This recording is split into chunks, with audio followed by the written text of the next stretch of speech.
Well,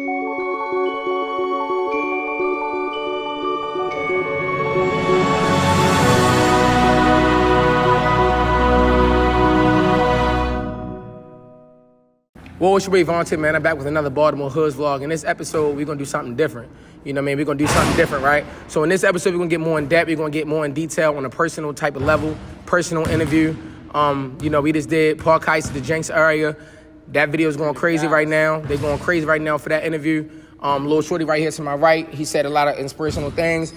So today we interviewed Lil Nell, a.k.a. Darnell. This kid right here is an upcoming kid coming out of Baltimore City. This guy has a lot going on at a young age, only 17 years old, in school, doing flight programs. He's an advocate for his community, something very positive. Even Floyd Mayweather's people gave him a shout out. He's getting a lot of traction right now from the last interview, and we just want to get more in depth with his actual story. This is amazing right here, so let's check it out. Let's get it. Word. Listen, bro, this little bro now, you feel me? Already. No. What you say you want to be when you get older? Trying to be a lawyer. I ain't trying to be. I'm going to be. That's going to be my career. I love that phone. See, this shit right here, dope right here. Want to be a lawyer? When you want to be a lawyer? Because I'm good at advocating for people. And I feel as though helping black peers and everybody else that's doing worse, that can't get seen as a better option. To explain to them how you can do better in life. Like, every person don't get a second chance in life, but you get that second chance, it's a blessing. It's a blessing to wake up, Tell them breathe, how old you is. make it home. I'm only 17. Only 17. Only 17, though. That's tough. Doing cybersecurity internships, flight programs. You can search me up on the gram. See, that's what I'm saying. Show them your gram. Tell them your name. Tell them your gram. City Hall. No, I'm Darnell. I'm telling you, Instagram. Like, how can they? Follow me on Instagram at one Lil Nell. One Lil Nell. And me as a big brother, I'm trying to inspire him. You feel me? Whatever you can do, you can do it. It's not, I'm trying, you can do it. I want to get like more of a breakdown of your story. So first off, just, who I'm speaking with, Before Quan, man, the biggest, 2500, man. Free quality, free the whole guys, bro. Already. And to my right, bro. It's Lil Nell. You can follow me on Instagram at one Lil Nell _. I know y'all couldn't hear me last time, but I know y'all seen me wanting to be a lawyer and want to know why. Today I'm here to give y'all a reason and show y'all my purpose. Gotcha. Appreciate you for letting me doing this video. Already, of course, bro, already. So I'm glad you said that, man. So right now we're going to get more in depth with this interview. We're going to get more in detail. A lot of people were so, amazed when they heard you speak, right? They heard you say the words advocate. They heard you say words like, you feel me, you want to, help other people out and be a voice for the people that's in your community. Instead of hurting your community, you helping your community. What gave you that type of light at such an early age? Like you said, you 17 years old. So what gave you that light to say that? You know what I mean? What gave me that light is at the age of 17, I lost my father when I was 6. And my baby, my little sister, she was just a newborn. So watching my mother taking care of that, both of us. And I may look normal, but thank you to God let me survive these years I wasn't supposed to, but I was destined for. I got help with that, cystic fibrosis. So she dealing with a child with a life-threatening disease and got another newborn on her hands. So that's when I got made the man of the house. And my stepfather came and ruled. He been in my life ever since. Shout out to him too. Even when he bring me outside anywhere, he asked, "That's your son? I never saw him before." He claimed me. He ain't say, "Oh no, that's my stepson. That's my girl's son." Right. He straight took me in. The same week my father passed, he straight took me as his. And he kept me in shape to the day I am now. And I appreciate it for real. It really mean a lot because it's helping me see better. And I got the skills of a advocate and at a young mindset of 17 is shocking to people because it's not really too much going on. They only know about the negative and not the positive. I want to make a change in my community. Right, no, for real. So I'm pretty sure 17, you still in high school right now. Do you think when you in high school and you talking the way you talking and moving the way you moving, do you stand out? Is the all ball? They looking at you like, man, he old goofy or a clown. Gonna try to, you know what I mean? They're gonna try to play with them and nothing like that. But you whole time really a leader out there. You feel what I'm saying? So they embrace you as a leader or they kind of man, he on some weird shit. You about to go do some other stuff, you know? I gotta say, people see me nowadays, they think I'm just a little kid. Probably because where I hang around, my mindset on different time than who I'm hanging with. But that don't really mean nothing. Anybody you could be around, nobody really knew I had this mindset. Right. And sometimes you don't know if you educate too much people or benefit people. But I chose the right to just benefit people. Right. And give them long-term goals. I asked somebody, like, would you rather live your dreams and work up to it, pay for free, or let another man build your dreams? And to put the focus on you right quick, bro. You older than him, you feel what I'm saying? You mentoring him, you making sure that, you feel me, he got his head on straight and all that. Is it maybe something that you might have went through, like, you know, growing up in Baltimore that made you say, nah, shorty, that ain't for you? Like, what was it so important to you to help somebody else out? You get what I'm saying? Like, you feel me? We don't got enough people like that doing that. I ain't gonna hold you, like, me losing my best friend and my brother while I was locked up on a 2-year bit, that opened my eyes to a lot of things, you know, like, telling my best friend, as you can see, my leg messed up. His leg was messed up at the time. Like, people telling him, like, don't go outside. Him not listening, you feel me? Paid the cause, you feel me? Like, that really hurt. So it was like, if you just sit down and listen sometimes, you feel me? Like, you got to learn to listen, you feel me? And not just to listen to respond, but listen to understand what a person telling you. And if you just take that time to actually listen to understand what a person telling you, you feel me, you'll get a lot further. Mm-hmm. So what can you say, like, you feel me, growing up in the streets for real, what do you think is like one of the biggest challenges or the hurdles that you had to get through to make it out? Like, well, you feel what I'm saying, trying to make it out. What's one of the biggest challenges that you keep running into and facing? Like, you feel what I'm saying? I'm going to be real. The biggest challenges I faced in life was poverty. You know, like, grandmother trying to hit the lotto, feed 20-something grandkids. We all living under one roof. Mother used to get high, father not there. So it was just like, damn, like, how can I take some of this stress off granny, you know, like. So it was like, jumping out there, it wasn't something that a nigga wanted to do. A nigga was just trying to help. And you know how that go, things get deep further than what you wanted to be, you feel me? But it was just like, poverty, man, like in the black community, poverty is like the biggest thing. Like, everybody feel like they broke or they don't have, so they try to go get and not knowing what comes out this shit. Right. No, for real. No, that's seriously for real. So, you know, man, like, you being young, have you seen these type of problems? Have you been seeing it, you know, so far? It was like, you ain't never really run into those type of obstacles. What was your biggest obstacle, you feel what I'm saying, so far? Because you is still young, you feel what I'm saying? So what's one of your biggest obstacles when you was coming up and everything like that? Like, some of my biggest obstacles is, like, nobody know what it feel like knowing that somebody don't got something what you want. Like, when you messed up or, like, you don't like asking nobody for nothing, you feel like you bothered somebody, it would be hard, like, trying to get it on your own. But at the same time, it's preparing you early to become a man. Like, you noticing that you can't depend on nobody for life for nothing. No matter, I'm not going to say for nothing or no matter how much they love you, but, like, don't always shortage yourself. Like, always make yourself, like, a backup plan. Like, for me, if I don't want to do a lawyer, I know I went to school for computer science, passed all 4 quarters, and got a certification.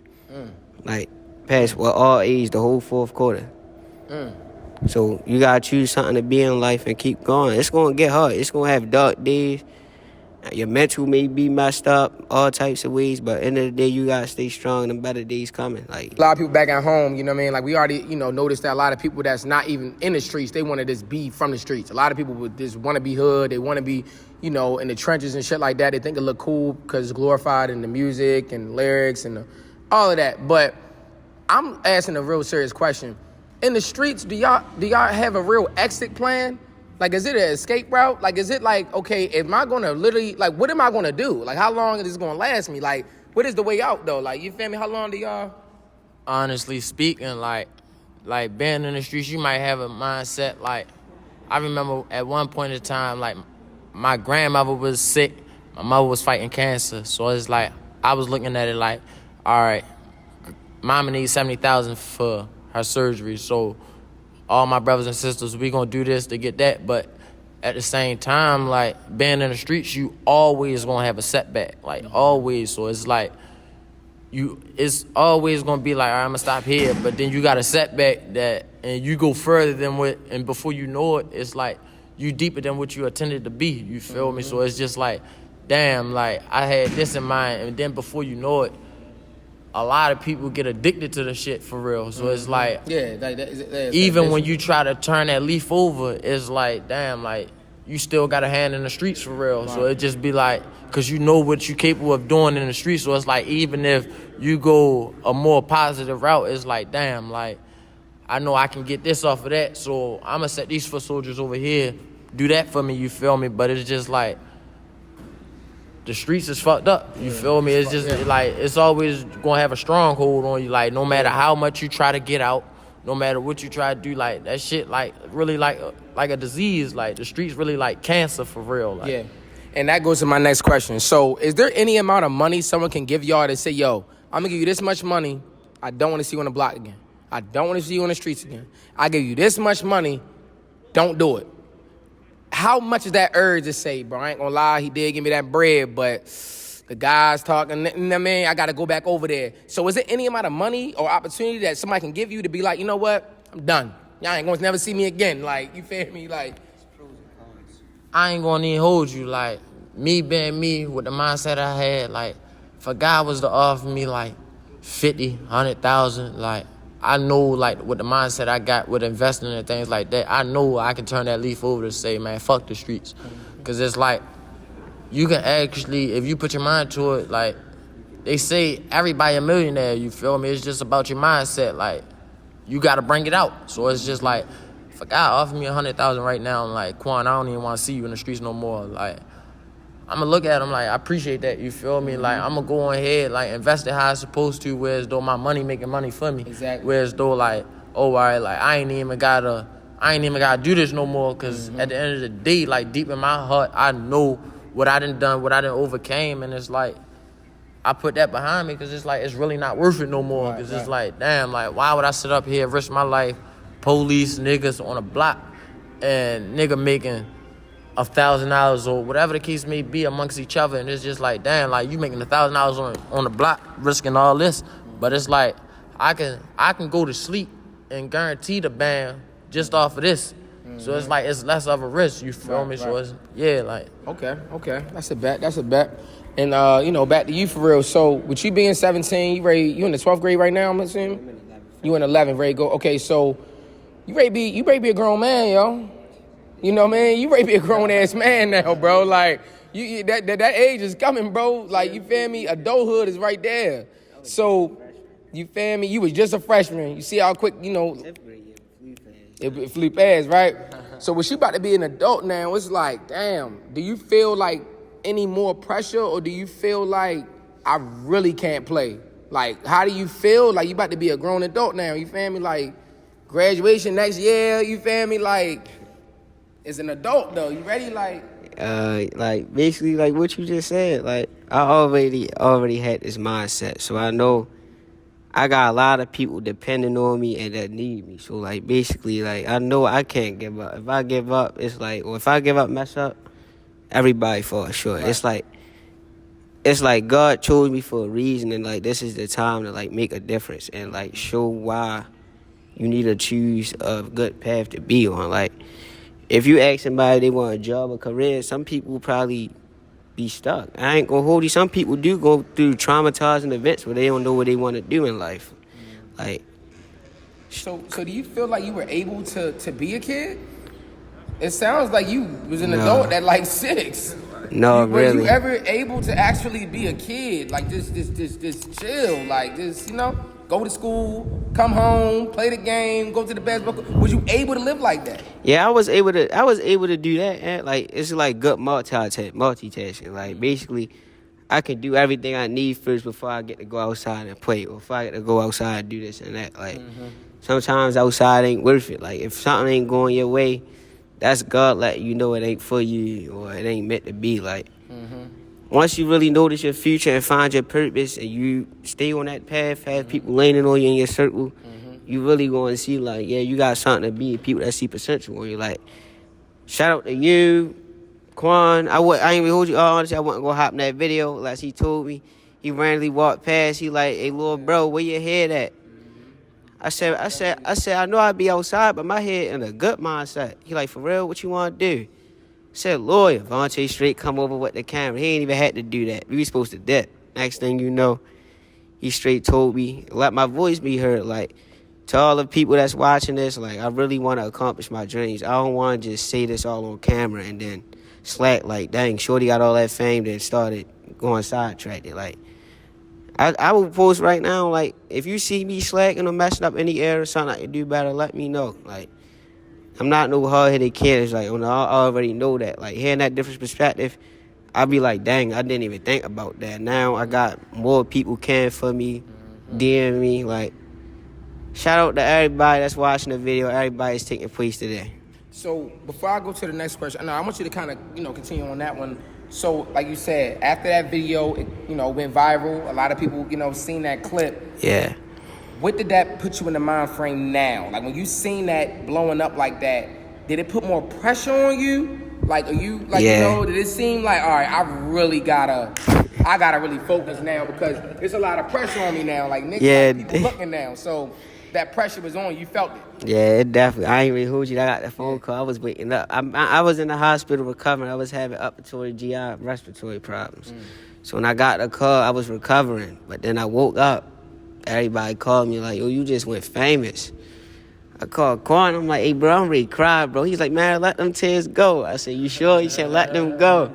He like, bro, you ain't just go viral for nothing, bro. I'm like, I never would have hopped on there, though. See, and that's another thing, like you went viral for the right reason. It's a lot of people out here that go viral for the wrong reasons, the dumb reasons, the reasons that really got a dead end, right? He went viral on something that has a clear, open path where he can take this anywhere. You can go anywhere anywhere. My picture. You get what I'm saying? You got a good face card. Like, the face card good. It's a lot of people at home that don't got good face cards. You know how many people got to walk outside really wearing ski masks and hoodies in 90-degree weather just going downtown to eat with their girl? They just trying to go there out to eat with their girl. They got to really hide that. Like, you feel me? You really got a good face card. You feel me? So, you feel me? Back to you, though, bro. Like, can you tell the people, like, in the streets, like, is it more bad days or good days? What you think? Is it more bad or good?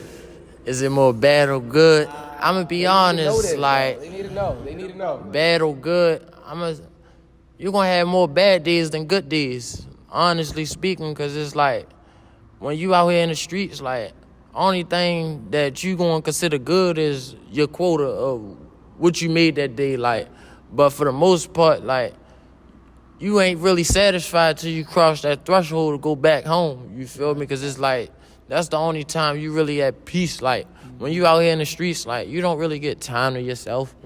Like, you don't, like, only time you probably get time to yourself to actually think to yourself as a man, probably in the morning when you coming outside, on the ride to the block, ride home, shit like that, use the bathroom, go take a shit or something like that. But for the most part, like, you don't really get time to yourself as a man, like, no, like, for real, like, you don't, I can finally just be cool. I know ain't nobody wanting to shower. You don't really get time to really, like, think. Like, then when you come home, like, your girl probably want to be all on you, like, on the tip, like, you feel me? Like, you got to tend to her, you feel me? Like, so it's like, even if you ain't got no girl, you probably go in the house, you probably got things you got to do in the house, take care of. So it's like, you don't really get time to yourself. So I'm going to say, like, this shit really stressful. So you honestly going to have more bad days than you got good days. Unless, like, you, like, really got a mindset where it's, though, like, oh, I ain't going to let this shit bother me, you feel me? But more than likely, a lot of shit out here, like, no matter how much you try to block it out, that shit going to bother you, you feel me? Like, and this just speaking to the world. You mean to tell me if you out here in the streets and the feds come grab you and you come home, you know they going to be watching you. You feel me? So you mean to tell me your dumb ass going to hop back out here in the streets rather than get a job to keep them people off your ass? It's crazy. It's not worth it. You feel me? Like, and I know everybody make mistakes and do what they got to do. Like, that shit be stressful. Like, I go through it. Like, I went through it. You feel me? Like I don't speak on nothing unless I know or been through it. You feel me? I speak from experience. So it's like, I know that shit gets stressful coming home, trying to find a job, shit like that. Like, that shit get tiring. Because at the end of the day, like, when you come home, like, your ass is a bill. You feel me? Rather nowhere, no matter where you at. Like, if you in jail, your people sending you money, that's a bill that's accumulating. So when you come home, like, you feel me? Like, when you come home, that's even a bigger bill. Like, life don't stop.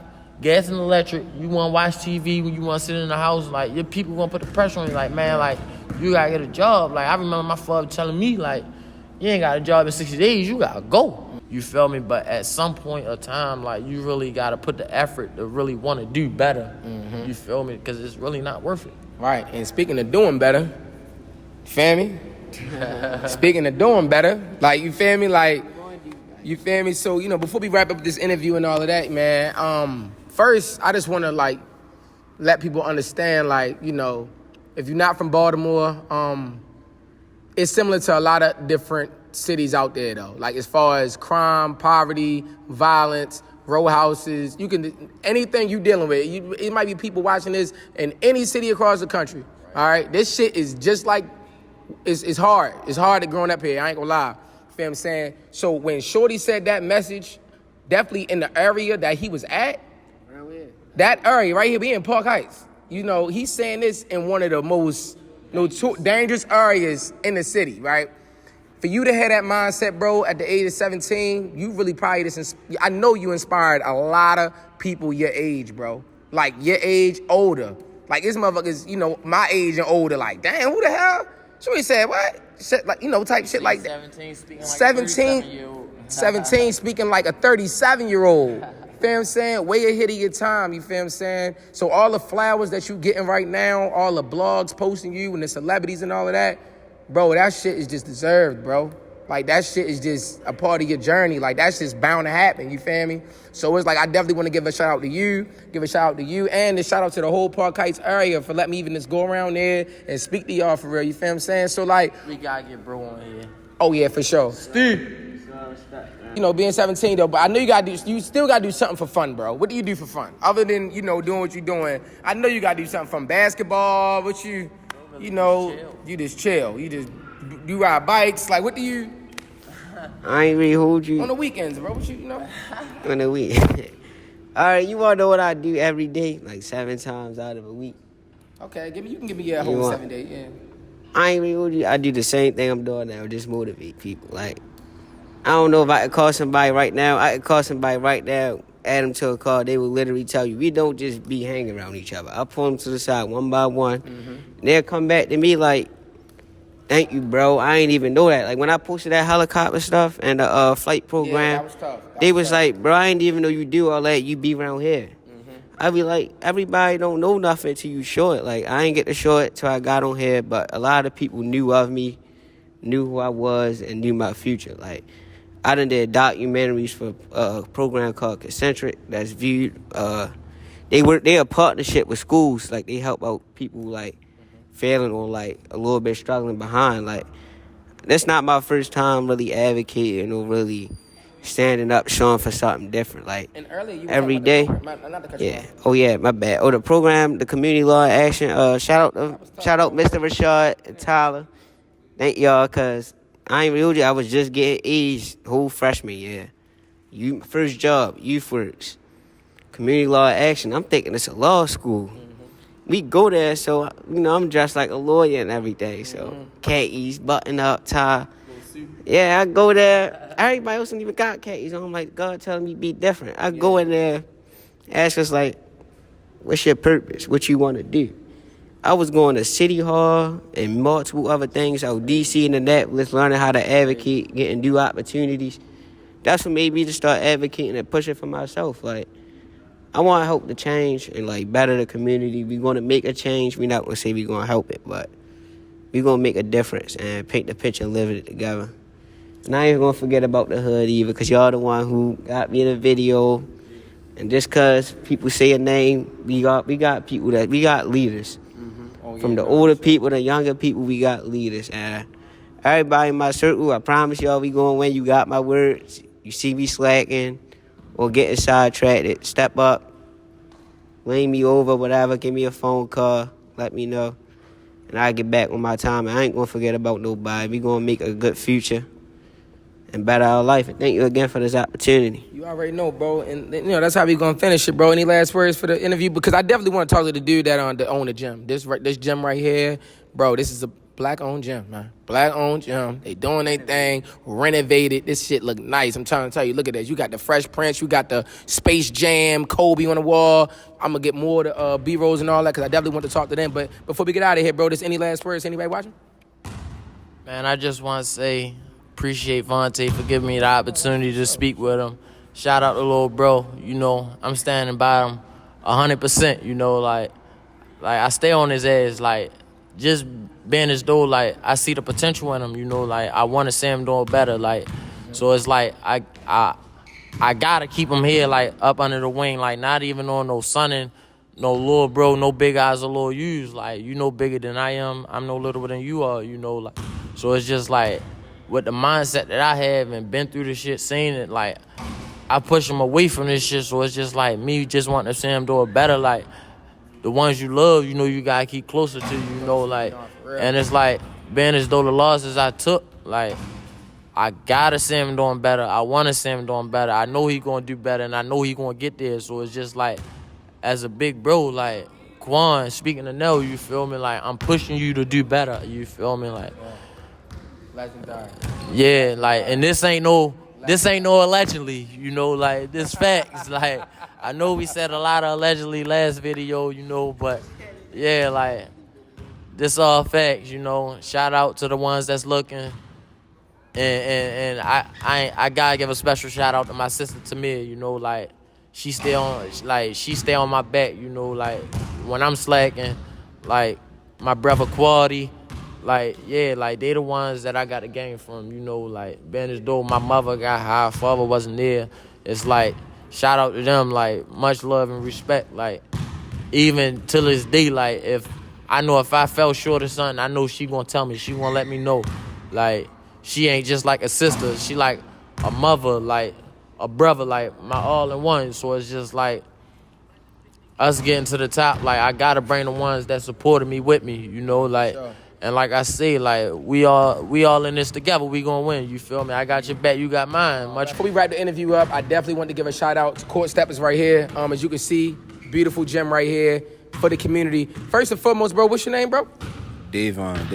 Davon, what's your name, man? They call me Unc. So what made y'all come together and just, create this gym for the people? Like, what was that? Well, the thing about Core Steppers came about, I just wanted to explore and more talent in Baltimore. It wasn't being shown like we needed to be shown out towards the public. And group of guys, like some of my guys here, that I felt like wasn't being shown what they needed. Davon, being a younger guy in the community, had the voice with the kids. And I say kids because I'm 20 years older than all of y'all. So, but getting together with Davon, he made it, his energy made it more eager for me to push more forward with this. Getting the kids off the streets, because there's nothing out here for them. Like, there's no rec centers open. You don't got no real, like, coaching. Nobody care about these kids, so. Being a 20-year coach in the high schools and youth league footballs, I felt like the basketball kids is just being lost. Not just basketball kids, but just kids in general, just out in the streets. So talking to Davon, I brought it up to Davon and asked him how would he feel about being my partner. Thought I had, but I just didn't have it all together. But talking to Davon and getting with Davon just pushed that energy. And it went from there, it took off. So for the community, do you feel like, do they embrace it? Or are they like, do they acknowledge that this is here for them? That they can come down here, they can, get away from whatever they want to do. They can come down here, be themselves, and just chill out. Or is it tough getting them kids to come in here? Like, is it easy? Like, kids are looking at this and they're saying, yes, finally. Yeah. Versus, nah, I ain't doing that. You feel me? Some kids just want to play Call of Duty all day. It became easier once it got colorful. Right. Once it got colorful. That was the whole idea. That was it. The whole idea of Space Jam, man. Yeah.